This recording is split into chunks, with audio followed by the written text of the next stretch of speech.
Ladies and gentlemen, we're going to get started in the next Warriors Corner. I'd like to introduce to you Brigadier General Brian Menace, Director of Force Management for the G357. Can everybody hear me? Good. Hey, as my great host said, I'm Brian Menace. I'm the Director of Force Management, work for General Anderson up in the G3, and I'm here today to talk to you about the Security Force Assistance Brigades. And new sort of unit for the Army that we believe will help quantitatively, so numbers, defense strategy, and the SecDef is very, very excited about this. So much so that this vision I'm going to describe, which was created by General Milley, was accelerated for use around the 4th of July.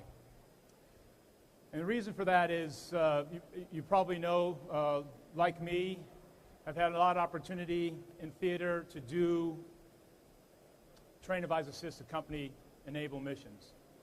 And the Army has traditionally taken units and disaggregated them from being a combined arms maneuver brigade into something else, depending on what we needed to do in theater. Which, you know, from my perspective, we were very happy to do, to accomplish a mission that we needed to do in theater, but it was very difficult on units. You know, case in point, I was with 482 when we went into Western Zari, and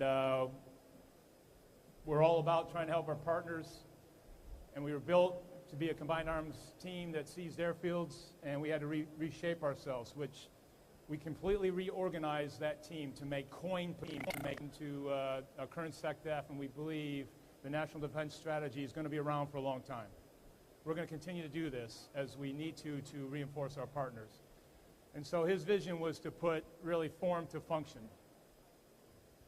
The ad hoc nature of the way we had done this did accomplish the task, but not necessarily to the highest quality we had hoped. So with this new design of the Security Force Assistance Brigade, it is going to be mostly, or it's all leader heavy, so sergeants and above in this organization, a volunteer organization that comes together, broadly organized like a BCT. But we're going to train it for much cheaper than it takes us to train and send a unit to NCC for combined arms maneuver, and we're going to educate it with the great help of Dave Lesperance and other folks down at the Maneuver Center from start point to be good at what they're doing.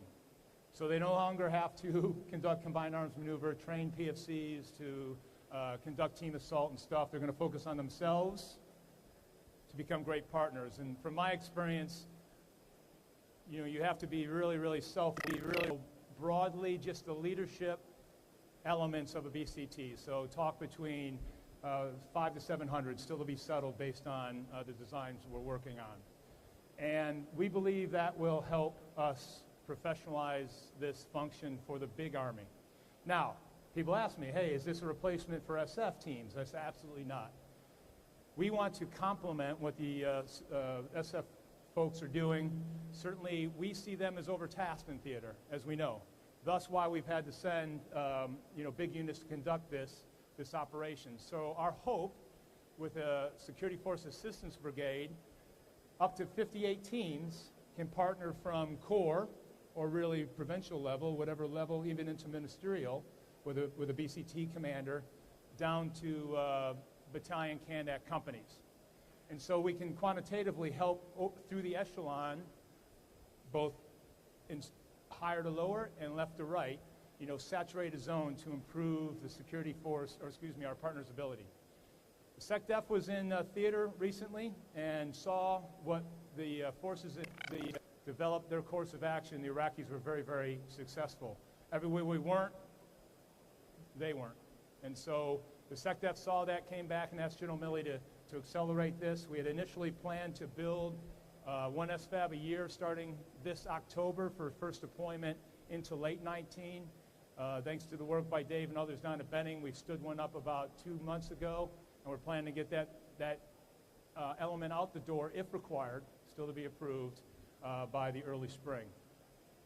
As I said, the important part of this is it's Army structure. I'm the Director of Force Management. We're building structure. Different than a MIT team in the past where it was sort of an ad hoc thing.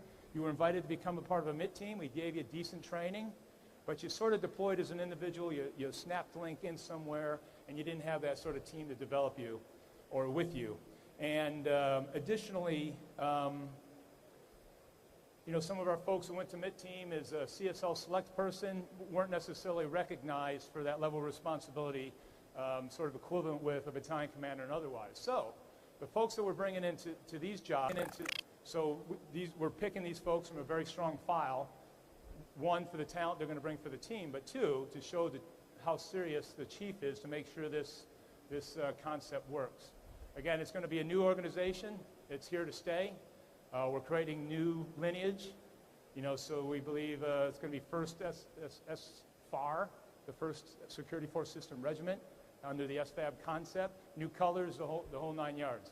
And again, 3 purposes: qualitatively and quantitatively improve our ability to partner.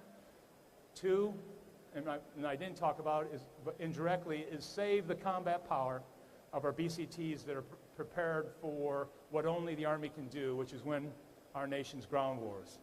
So we hope to preserve those forces for that role by putting this team, the SFAB, against the partnership opportunities we have in theater. We will grow 5 of them in active duty and 1 in the reserve. And the last key point that I wanted to mention to you, in time of national emergency, because of the structure that we've created, largely BCT structure, we can rapidly grow a BCT. There is a selection process. We're looking for folks who are fit, so they've scored in 70 points or above in each of the fitness test categories. They're high performers, as I said, second-time leaders, and they have a propensity to learn, so DLAT score sort of goals to make sure that they come in and get after it.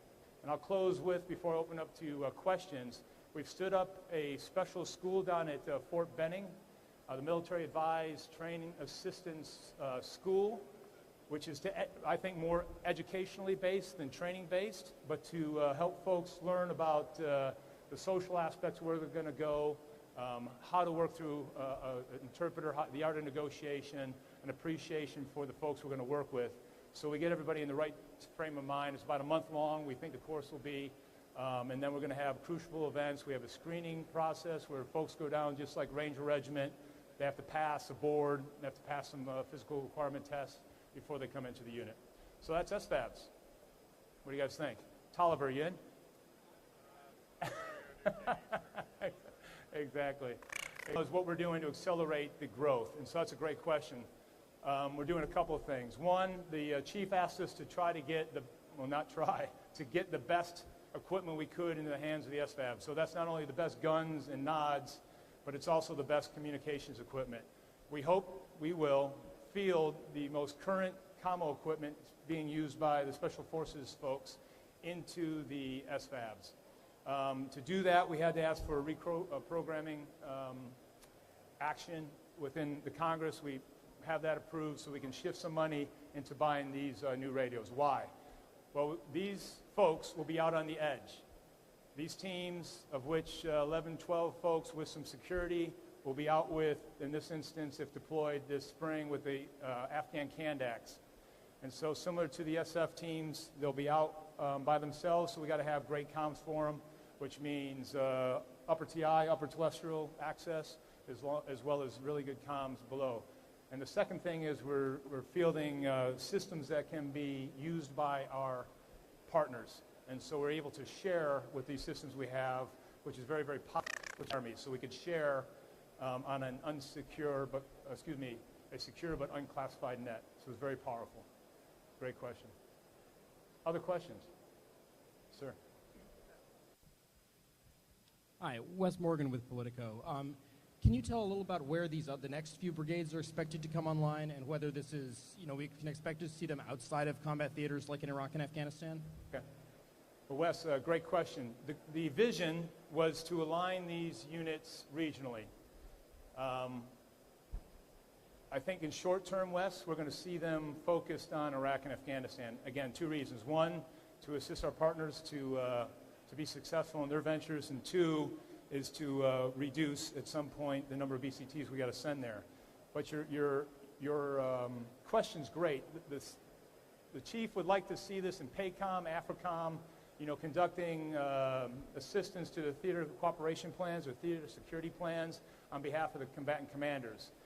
With 5 of them, he envisioned 2 being focused in the Middle East, 1 to PACOM, EUCOM, and AFRICOM broadly, and then having 1 in the reserves that could prepare to deploy, but call it late December next year.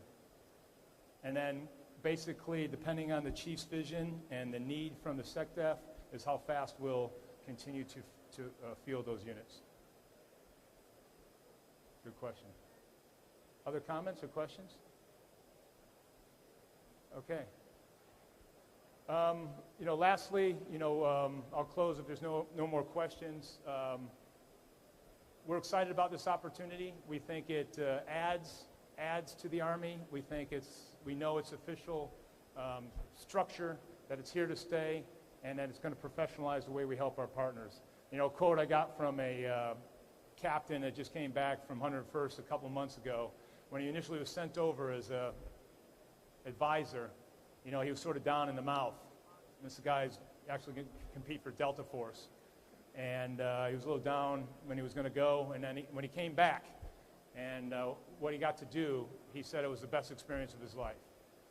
And what we think is more and more the units that we'll be deploying, that will be doing significant expeditionary operations are SFABs for some of our Iraqi force.